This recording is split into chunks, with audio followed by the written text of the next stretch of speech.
বিসিবির সদ্য বিদায়ী সভাপতি ফারুক আহমেদের দাবি ক্রিকেট অপারেশনসে চেয়েছিলেন তামিম ইকবালকে। তামিমকে নিয়ে দেরি করায় বিলম্ব হয়েছিল কমিটি গঠনে। ইতোমধ্যে বিসিবিতে শেষ হয়েছে সাবেক অধিনায়ক ফারুক আহমেদের অধ্যায়। জাতীয় ক্রীড়া পরিষদ বাতিল করেছে তার মনোনয়ন। নতুন সভাপতির দায়িত্বে এসেছেন দেশের প্রথম টেস্ট সেঞ্চুরিয়ান আমিনুল ইসলাম বুলবুল। বিদায়বেলার পর চাঞ্চল্যকর তথ্য দিচ্ছেন ফারুক আহমেদ। সম্প্রতি এক গণমাধ্যমের দেয়া সাক্ষাৎকারে জানালেন, বিসিবির ক্রিকেট অপারেশনসে তামিম ইকবালকে আনতে চেয়েছিলেন তিনি। দেরির মূল কারণও ছিল সেই অপেক্ষা।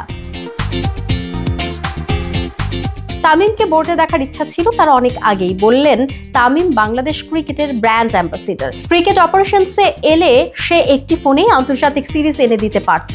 তিনি আরও জানান, তামিম না আসায় শেষমেশ গঠন করতে হয়েছে নতুন কমিটি। তামিম ও বোর্ডের মাঝে বাড়তে থাকে দূরত্ব। ফাহিমের নেতৃত্বে দায়িত্ব পান অন্য কেউ।